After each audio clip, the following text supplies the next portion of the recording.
satisfy your celluloid addiction with the Cinema Junkie podcast, where you can mainline film with the people who make them, as well as those who love them, program them, and celebrate them for their cultural impact. Listen to Cinema Junkie wherever you get your podcasts. It's time for KPBS Midday Edition. On today's show, the arts and culture shaping our region. I'm Jade Hindman with conversations that keep you informed, inspired, and make you think.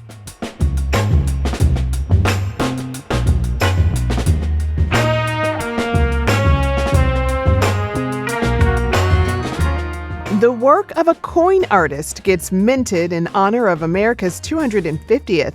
Then Beth Accomando takes us behind the scenes of The Monsters, now at the La Jolla Playhouse. Then your weekend preview. That's ahead on Midday Edition.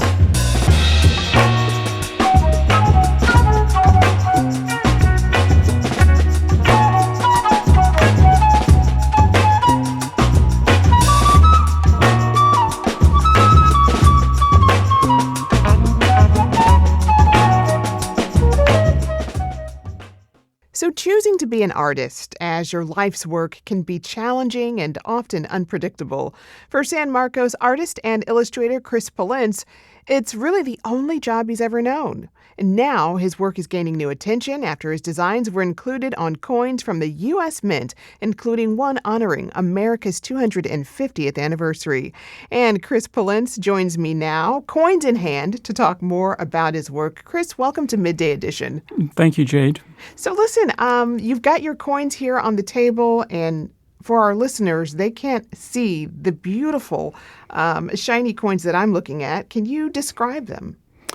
Well, the one you spoke of for the 250th anniversary of our nation has a quill pen kind of floating off of the surface with storm clouds in the background that are slightly breaking apart with rays of sunshine pouring through down upon the birth of our new nation.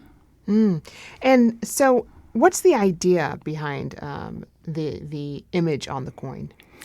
Well, the quill pen represents the signing of the Declaration of Independence, and it's touching the center of the coin at a horizon line. And the storm clouds in the background represent our breaking away and our Declaration of Independence from British rule and the impending storm of our rebellion, you could call it, and the success of that, and then the birth of our new nation. And so the coin is part of an ongoing series on American democracy. What's the story behind it? Tell me about that. It covers this coin, the Declaration of Independence, and then next year will be an image for the U.S. Constitution, and then the third iteration in 28 will be the Bill of Rights, each one having a different image, of course, for that subject. And these are collector coins you're showing us today, right? Yes, they're platinum coins, and they're not in circulation. They shouldn't be. People pay a bit of money, and typically they're expected to just go into your collection. Wow. Well, how much are they worth? The platinum was around $3,000, maybe $2,900 or $3,200. Okay.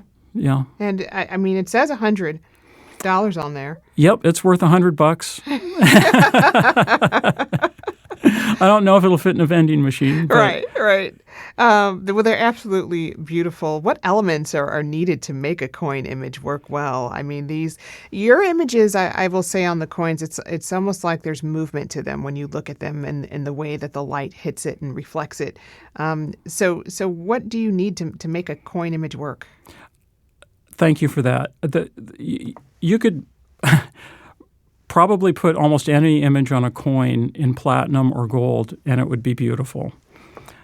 But the process is it's quite involved, and It starts out with very loose sketches for myself. Once I've arrived at my finished design, it goes to the mint. There are very specific guidelines that have to be followed. A template accompanies each design program, whether it's for a quarter or 50 cents or a collectible coin like this or a medal. The guidelines, once my coin has gone, the design has gone to the mint, it's reviewed by the experts at the mint who make sure that it's fulfilling all the requirements required to actually mint into a coin. And it's always kicked back a couple of times with adjustments that need to be made. The quill pen was much more complicated in the elements that I had included in the initial design. And they know what will work much better than I do. They've been doing it a much longer time than I have. I've been doing it for just 2.5 years. And there are people at the Mint that have decades of experience, and they're the ones that sculpt it and know what the requirements and capabilities are with the minting process. So they come back and, you need to get rid of this. This has to go. They really fine-tune it. And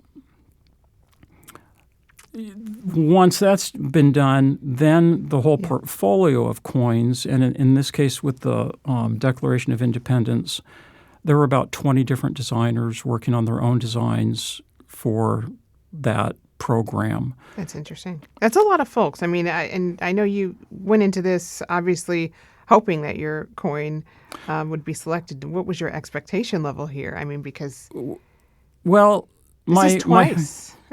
Yeah, I feel very lucky. Of course, I want it to be selected, but I don't really count on it because it's the designers, all of them have beautiful work. And it's very competitive.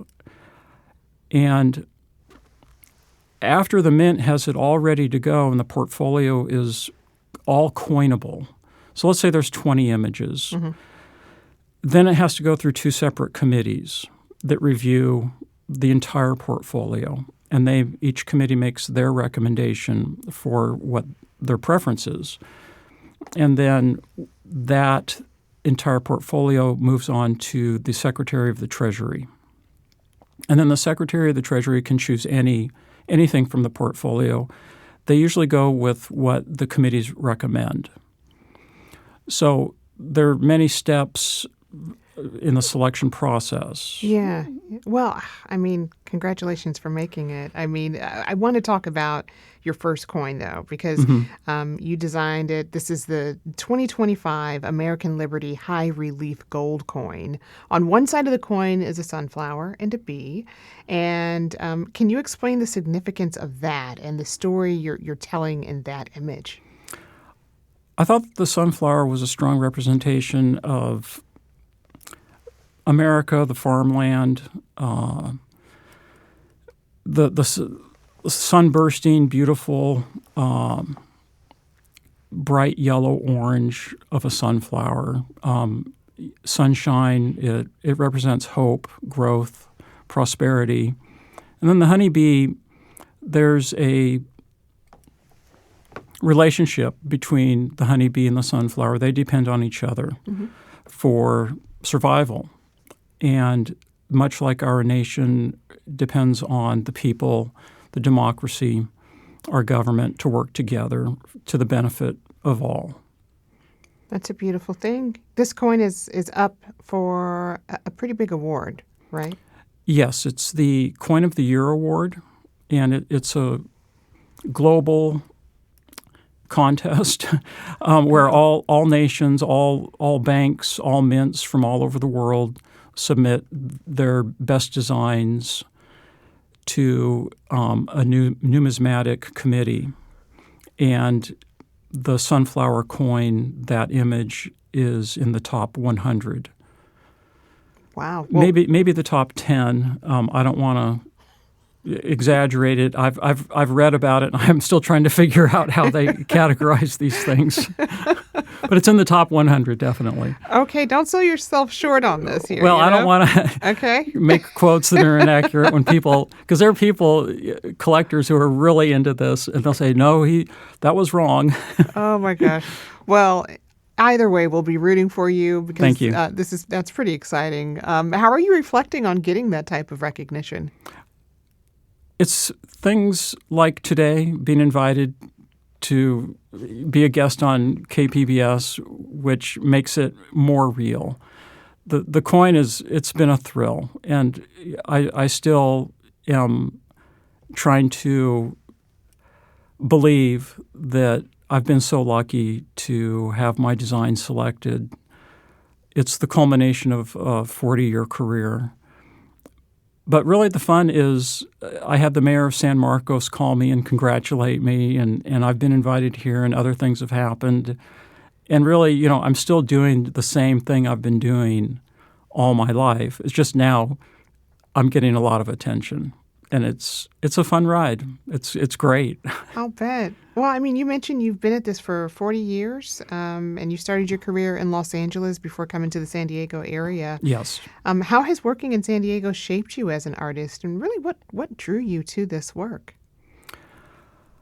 The coin work was, as a freelance artist, you're always looking for new avenues to create business. As a freelance artist, designer, illustrator, I've never held a job, so I'm just on my own, and you need to always seek out. Nothing lasts forever. So the way it worked with it's the Artist Infusion program with the Mint, where they get a stable of artists to basically be on call. We're on contract with the Mint, and we're invited to participate on certain campaigns with coin designs. And that was just referred to me by a friend who saw it on Instagram, that there was a call to artists nationwide, submit your work, fill out the paperwork, and we will let you know if we're interested in you being a part of this. And that was 2.5 years ago. Wow. All right. And I was surprised because my work is not, if you go on my Instagram site, my work is not mainstream. It's kind of, a little fun. That's why we're describing it? Okay. I love it. The Mint I think of as being pretty conservative, traditional, as it is, and I like that tradition. I was very surprised that they selected me. I thought, well, this will be fun, but I do not fit what I consider the profile of a Mint designer. Mm-hmm. You're not boxed into that, right? Your work is broader than that. I like to think so. Yeah. I really cut my teeth in LA being a commercial illustrator, and I refer to myself as a bread and butter artist, where I did anything that came along that I could do for work. I did not pigeonhole myself, or I was not pigeonholed by my portfolio. I was open to do anything. I needed the work. I always wanted the work. Mm-hmm. And the coin working with the Mint is really nothing different. It's a different client. Well, you mentioned your work, it's not traditional. You started with the sketch pencil. Correct. Yes. I start every design drawing in a sketchbook to get an idea of a direction and refine it until it's ready. It's pretty much figured out. Then I scan it into the computer, and it all goes digital. Interesting. Is there any type of art that you like more than the other? Before the pandemic, and I've been teaching for 40 years, just part-time, and I've been a staunch supporter of traditional art and very much against digital art because it lacks a little bit of the human quality. I've changed my mind. Oh, how things change. Yes, the pandemic helped scoot me along into the digital world because I had to start teaching online. And working digitally, they both have just fantastic qualities to them that are uniquely their own. And I love the hands-on human element of drawing on paper with pencils. The digital is a modification, an addition to that is almost a necessity for changes. Because in the olden days, doing it my way, I would almost have to start over with a whole new fresh drawing with the kind of changes that are usually requested in the coin designs, where I can just go into Photoshop, go into layers, pull some layer out, throw another one in, and do what would maybe take a day traditionally in an hour or even minutes. So sometimes it's a give and take. It might take longer on the computer than I'm saying, but it is easier digitally to make changes than it is traditionally. Wow. And briefly, as you reflect back on 250 years, right? You look back on this country. How are you reflecting as an artist? On our country's history? Well, it's having now the experience and visiting the Philadelphia Mint. We had a symposium there, given a tour of the Mint and been introduced to the history of coin designs and the recording of our nation on coins. It's given me a new interest. I'm a little bit of I like history, but just as a kind of side thing. But it has given me a lot of insight to the importance of the history of our country and the changes that it is going through and has gone through. I notice it more. The Mint, the personnel at the Mint are very much committed to the history and the tradition and very knowledgeable about it. And so it's when I get on programs like this that I can say too much and sound like I know what I'm talking about. Hey, well, listen, I have so enjoyed this conversation. Congratulations again to Thank you, Jade. Your Thank coins you for are having me. absolutely beautiful. And if you want to see them, you can go to our website, kpbs.org. They really are something to look at. I've been speaking with San Diego artist Chris Polentz. You can see more of his work again on his Instagram at Christopher Polentz. We'll also link his work on our website. Chris, thank you so much, and congratulations. Thanks again. Thank you very much. Still to come, Beth Accomando takes us behind the scenes of the Monsters, now on stage at the La Jolla Playhouse. KPBS Midday Edition is back after the break.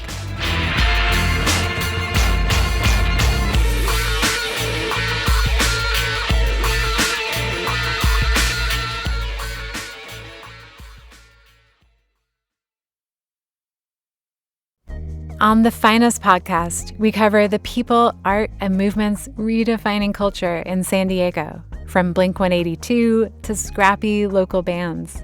We also have cults, a lost composer, a world record traveler, and champion birders. Listen wherever you get your podcasts.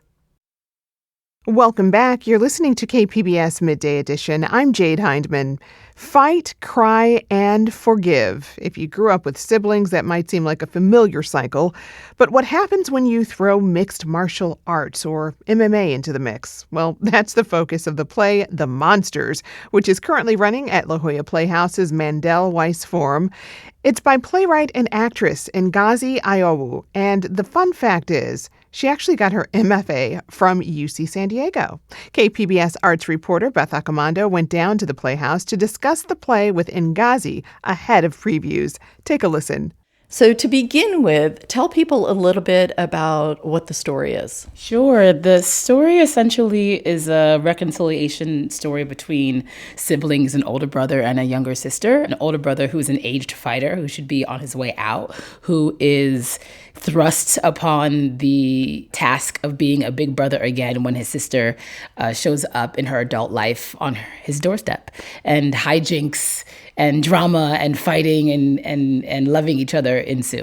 And you chose to use MMA as a backdrop for this. What inspired you to do that? Well, my brother is a retired MMA fighter that he used to fight in the CFFC league in New Jersey and Philadelphia. So that was something that I was really interested in exposing that kinship, that lifestyle. I was really interested in the duality between the violence of what the sport is, but also the kind of art and technique that is also mixed into it, and the people that really, I think you have one idea about them, but actually being close to them and watching him train and watching the camaraderie and the kinship that he felt and the brotherhood that he really entered himself into. I was really interested in exposing the duality of that. And you actually have some fighting or some MMA on stage for this. What made you want to include that and make that a very prominent element of the play? Yeah, I mean, I was so interested in the idea of writing this play about intimacy. And I also found the sport really intimate and beautiful. Like if you took MMA, boxing, anything that I think that is quite a violent form and actually did some stop images of it, you'd be like, that looks like a hug. Right? And then you turn it, then it looks like a tackle, right? And so I was really interested in the theatricality of the entertainment, because I'm like, oh, this is also a form of entertainment that we watch. But let's add some dialogue and some sport into it. So I was just really interested in that. I'm influenced by plays like The Royale, the musical Rocky. So and I love a good fight movie. So I was like, oh, can we take that and add in more elements, right? Not just like striking, but like wrestling. And so I was just really interested in the theatricality and the potential of that. Well, I'm a huge fan of action films, and I know that with stunt work, there's really a lot of choreography to it. So for this play, I saw that you also have a choreographer as well as like a fight consultant. Sure. So talk about the interplay of that and how what you're going to see may not be like real MMA, but something a little different. Yeah, I mean, it's theater, so we want to, be safe with the bodies, right? So we have to have a fight choreographer or fight consultant to be like, yes, let's go ahead and mimic that thing, but also let's make it safe. And I was just really interested in the authenticity of it. So we brought on this amazing woman, Sajara Eubanks, who's been with me since I directed it in New York, and actually since I wrote the play. She's a former UFC fighter, an MMA fighter, and a coach. So I really was interested in having someone who is integrated into that world. I kind of think of her as my cultural consultant, essentially, to keep the thing authentic. And then I had, for this production, Tamala hired Adeshala as our choreographer, who does have martial arts experience. So I think this play is so much about the body and the text, right? And so what you're going to see is a mixture of that, right? It was my interpretation of MMA, and I really wanted to show how beautiful it was. So you're going to actually see us doing some moves, but you're also going to be seeing us not necessarily fighting other people and fighting each other. So you're going to see some real wrestling, some real striking, but you're also going to see the artistic interpretation of what we want that to feel like. And do you yourself actually practice any MMA? Absolutely not. No, I'm a lover, not a fighter. I've taken jiu-jitsu since taking on the task of this play, kind of doing, I guess, what you would call method writing. So I have been taking martial arts. I have been taking things for the last 2 years, but I'll pop into a class and really just get thrown around, right? I will not at all put myself in the badass stages of what Sajara and my brother used to do. But since writing this play, I've kind of ingratiated myself in the world just to kind of keep it up, as an actor, right? And as a writer, as I'm moving through the texts around the country with the play and just kind of really keeping it authentic, but keeping it artistic. And another thing with stunt work and with action is in good films that use that, you really get something of the character in how they deliver actions. Yeah. So how does that play out in this? The characters of Little and Big, they're athletes, so we have Sullivan Jones, who's so wonderful, so amazing, and he boxes. And so there's just something about also, we're walking around as tough guys. And so I think there's really something about how the body, I'm just going to repeat myself, the body and the text really inform, us walking around and having to work out really does inform how we deliver the show. And there's so much emotion in the show. So it's nice because it's halfway through the show, The first 5 minutes of the show, you're watching a routine that really allows for the emotion to pour out of us. So it really is like a dance between the text and the movement, that you're going to actually really see the characters of these people kind of go from, you're going to watch Big go from monster to man, right? You're going to watch Little go from girl to monster. And you're going to watch us do that physically and how we carry ourselves, how we yell at each other, how we scream at each other, how we hug each other. You're really going to see really how the physical form involves all of that and informs the play. Now, you mentioned monster. This is also the title, Monsters. What did you want to kind of convey with that? Why did you feel that was a good title? Yeah, I mean, because it's so much of a love letter to my brother, I really was interested in the duality of what we think we see when we see fighters. What we think we see when we see Black men, big Black men who are capable of violence, quite frankly, any of us are, right? And so for me, it was like this callback to what I think people perceive my brother as. I remember when he hit puberty and he went from 5'2" to 6 foot and gained 50 pounds, and how he was in detentions faster and how everyone considered him a threat. So for me, it was like, let's just put the thing out there. Let's just put the word out there and then subvert it with what you want to see, because they're not that at all. But that's why I chose the monsters, because it's a moniker that the fighter goes by, and you see how much he actually isn't that. So this sounds like it's somewhat personal, is it? Yeah, I mean, very much so. I think all my plays are personal. The first one I ever wrote, this play, Good Grief, was very autobiographical, but the rest of them aren't. This is still very much a fictional story, but the jumping off point is a love letter to people who I think are always needing to be seen. So this one's very much an ICU play for my brother and for men like him. What inspired you to tackle this in the very first place? Why did you want to make this particular play at this point in time? I mean, most of my plays are very, I would say, disconnection oriented. I really kind of delve into intimacy. And so I really do make family plays at the end of the day. And I was really interested in a small, big play. Can you make a play that is just intimate, that is just two people where you do feel like the world is big, but can you really hone in on them? So I was interested in the challenge of a two-hander. Obviously, we'll keep it real that the economic times are willing us as writers to kind of write small, but can you still keep it big? So I was interested in that sort of artistic and economic challenge. And then I really do love writing love letters to people. So this one really was a love letter to my big brother, to be like, hey, I love you, I see you. And can I actually make a compelling piece of work just based off of that need? And so far, so good.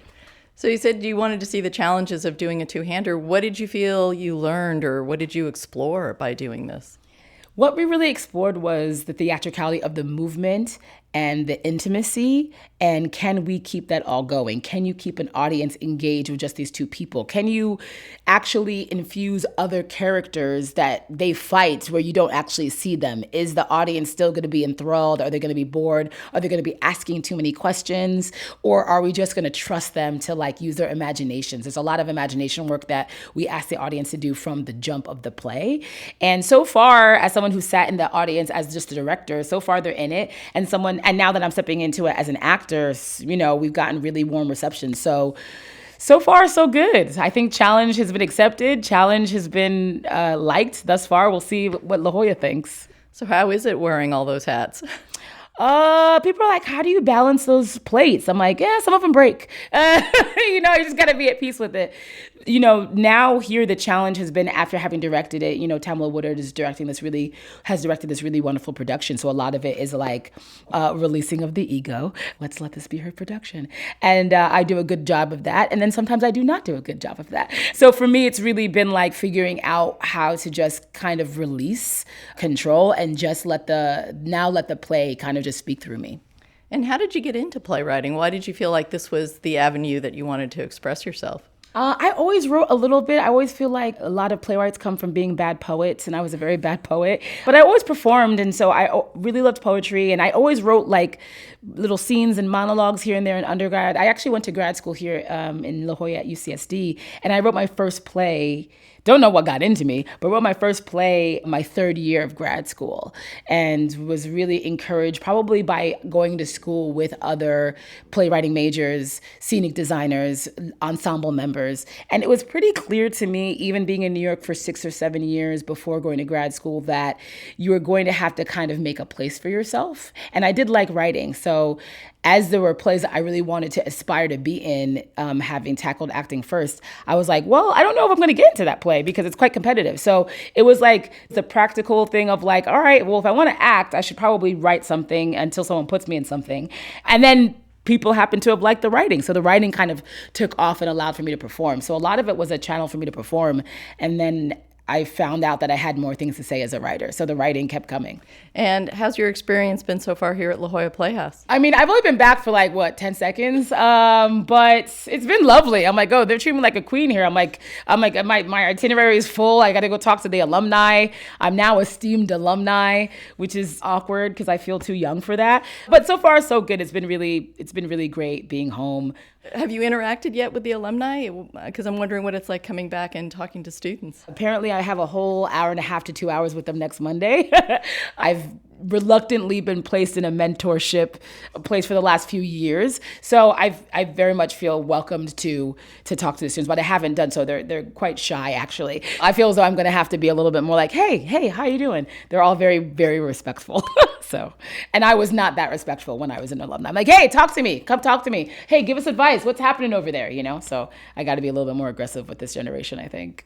And do you have some advice?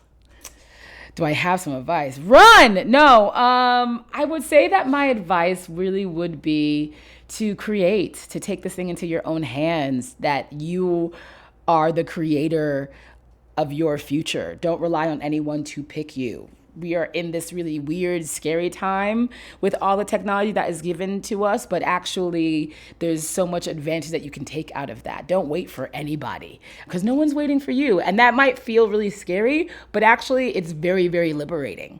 So know the fact that no one's really waiting is that you got to go now and jump forward and do it yourself. And that doesn't have to be scary. You have people near you that are trying to do the same thing if you'll look. And this is a play that's been evolving. It's been performed elsewhere. What have you seen changed in the course of this, if anything?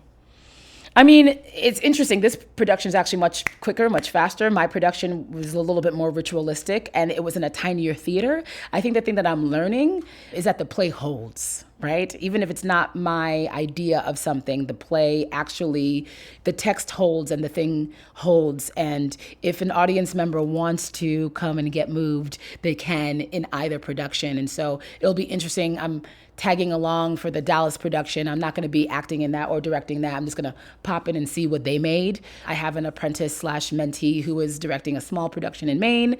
I'm going to see what they made. So, but right now, having been in this production and directed the other one, the confidence that I have now, I have more confidence in the piece. And that as I make little tweaks or as I go, actually, we're going to go back to that old version, that the play holds. Yeah. Now, since you are a writer, you're now acting, you've also directed. Do you see it with different eyes in each of those different kind of roles? Yeah, I mean, I think the thing that, one of the big differences, obviously, is that the part that I'm playing, a young woman, Anya Mizell, who originated it, we are 15 years apart in age. And man, do I feel it in my body. So it did make me go, hey, how was your body during that realm? Were you doing okay, or were you just being a nice actor? And so for me, what I actually learned about the piece is the sustainability of the play, and can I actually build a guideline for the director in the play to be like, hey, let this be arranged, but also make sure that this play is sustainable. So the thing that I'm learning right now about the play is sustainability, having stepped into it now as a performer, to talk to the directors and the productions to be like, hey, let's be mindful about the actor's body. I haven't been on stage in 3 years, so I do forget how much we do not consider performers, and how much we kind of treat them as workhorses. And so though I love I love working hard on stage, I go, oh, hey, what about me? What about my body? And how there's a kind of, there's an expectation of us to not complain, to conform. And it's actually nice to have the power to go, oh, sorry, guys, I'm done. Because I wrote the play. That's the thing that I think I'm learning about this piece, particularly stepping into it as a performer, is how to take care of the the next performer who takes on the beautiful work of getting to do this physical and emotional play, but to be like, oh, make sure that this person is taken care of, because you don't have a play if you don't have these two actors like at their emotional and physical best. And what do you hope people might take away from this? This is a big old fight, cry play about forgiveness, So my biggest hope, right, in this time, I don't know if you've noticed, we're in a time of just unrest. I don't know. Accountability is everything. And there's nothing like a good I'm sorry to actually move us through. And that it is really difficult. I'm aware that that's a really difficult thing, but perhaps your little tiny world can be changed with some I'm sorry, or that the act of forgiveness is really difficult, but maybe forgive. Can you muster up to eat your hat and forgive that person, So my biggest dream for this play is that somebody calls that person and mends offense. That was playwright and actress Ngozi Anyanwu speaking with KPBS arts reporter Beth Accomando. The Monsters will run at the La Jolla Playhouse's Mendel Weiss Forum. Now through June 28th, you can find more details at kpbs.org/midday.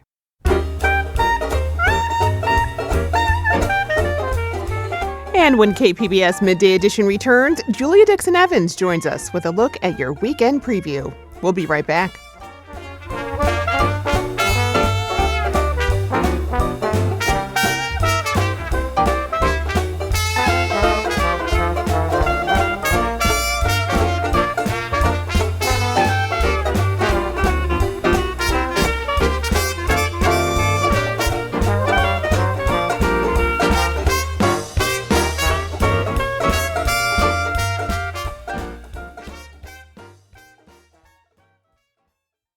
Most stories do not start with a journalist. They start with people, noticing when a river runs dry, asking why a school is changing, discovering something new next door.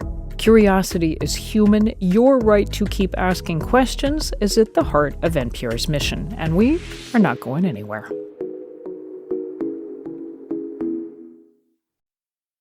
Welcome back. You're listening to KPBS Midday Edition. For our weekend preview, we'll take a look at a few ways to get your culture fix from design to dance. Joining me with all the details is KPBS arts reporter and host of the finest podcast, Julia Dixon Evans.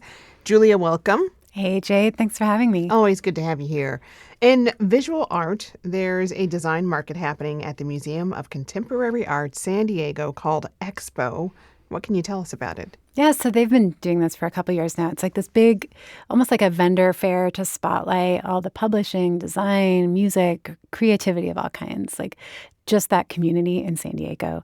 There's a lot of panels this year. There's a couple about the design of like football jerseys, especially the San Diego FC away jersey. Also, Eric Carter, he's the author of the book Design Harder, is going to do a panel that's on Saturday. And on Sunday, there's a furniture designer, filmmaker, artist, also giving talks. But then there's zine making workshops. There's Scanners Archive and Murda Studio are going to be leading those all throughout the weekend. But yeah, at this vendor fair, a bunch of small presses and collectives and artists will be there, like sharing their art and having stuff for sale. There'll be music, DJs all day, and some after parties. Those are off-site in the evening at Kiku Room, that's like in Midtown area. Expo at the museum is totally free both days, day and night. But if you do want to go into the museum, like to see Giants or Hometown Heroes or any of the other exhibits, you do have to get a ticket to the museum. But Expo attendees can get half-price admission. So that sweetens the pot a little. Mm-hmm. And Expo is 11 to 7 on Saturday and 11 to 5 on Sunday. Sounds like a really fun event. Mm-hmm. And there are a couple of dance events, too. Let's start with the traditional ballet event. Yes. So Golden State Ballet, their local ballet company, they're doing a production based off of Shakespeare's A Midsummer Night's Dream. So the magical fairy comedy. There's Puck, the notorious mischievous fairy, love potions. There's a donkey head. Everything you imagine. And company artist Raul Salamanca has choreographed this for the Golden State Ballet. And they're also performing a shorter ballet that the company premiered in the spring. It's Houston Thomas's The Four Seasons. And this is set to composer Max Richter's reimagining of the Vivaldi piece. And this is his take on spring.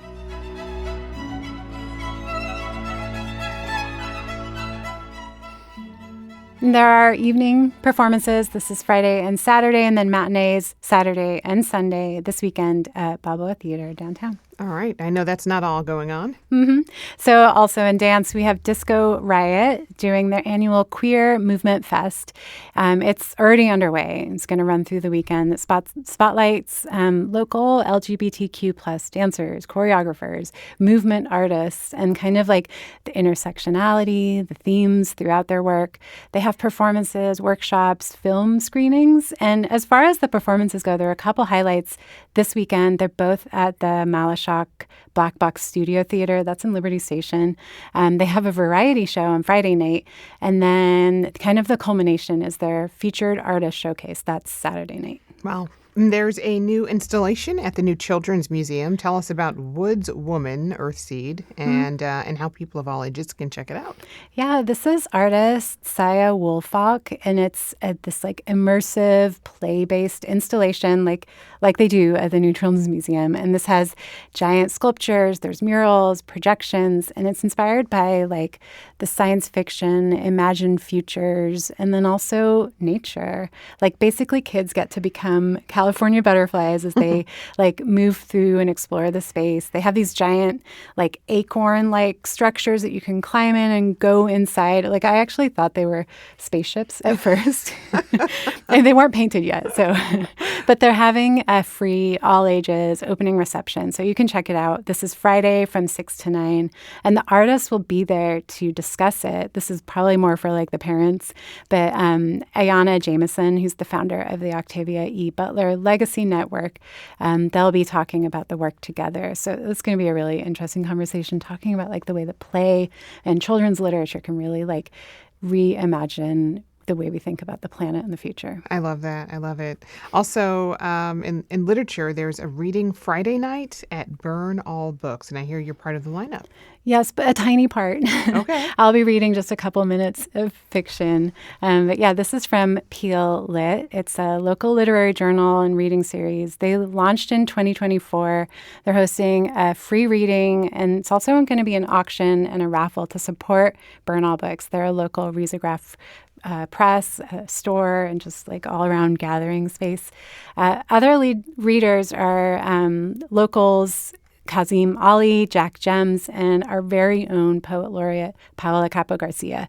And she's currently in the home stretch of her 2-year term as San Diego Poet Laureate. And I just talked to her last week, and I asked her if in all of this chaos of being Poet Laureate, and she also has a full-time job as an educator, like if she's been able to still find time to be creative. So I just asked her, like, are you writing? Yes, I'm happy to report I am.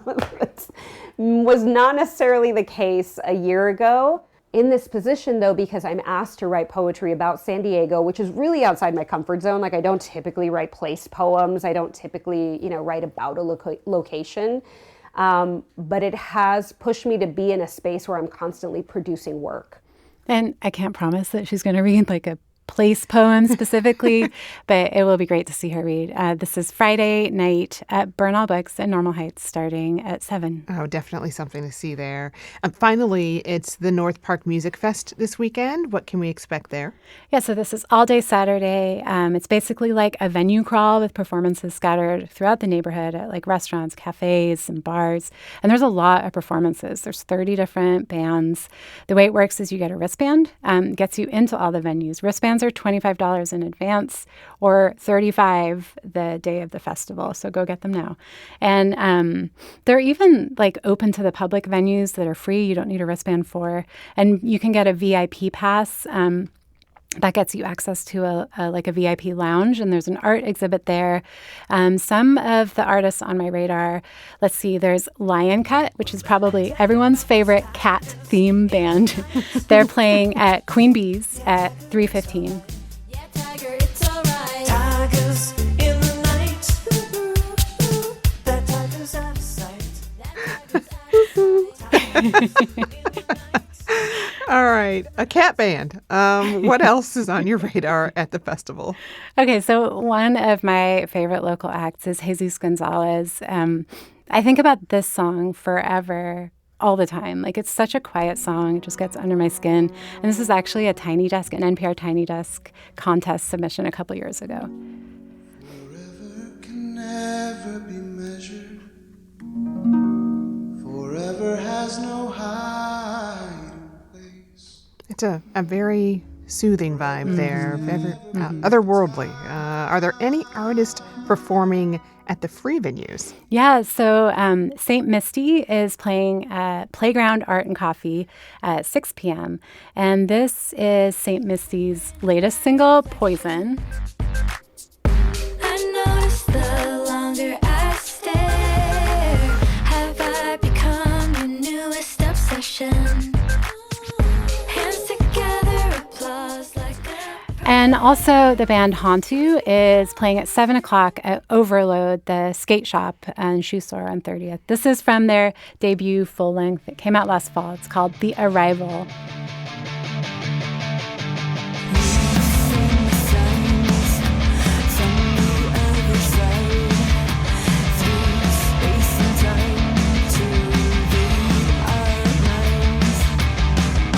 And while you're in North Park, it's also the North Park Mini Book Fair near Verbatim Books. And that's totally free. So much to check out in North Park. All right, a full weekend for you. You can find details on these and more arts events on our website, kpbs.org. I've been speaking with KPBS arts reporter and host of the Finest podcast, Julia Dixon Evans. Julia, thank you so much. Thank you, Jade.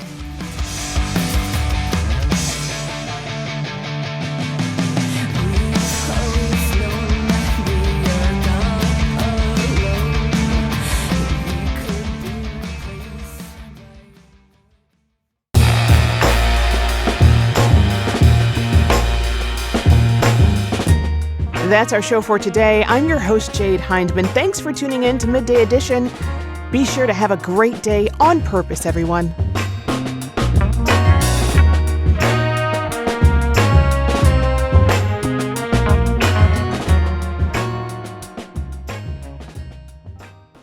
Before a producer hits record or before a journalist picks up a pen, someone like you notices something and wants to understand it. Every day, we invite you to keep asking questions like why and who and how. Because NPR begins with questions, not conclusions. And your right to curiosity is a right worth protecting.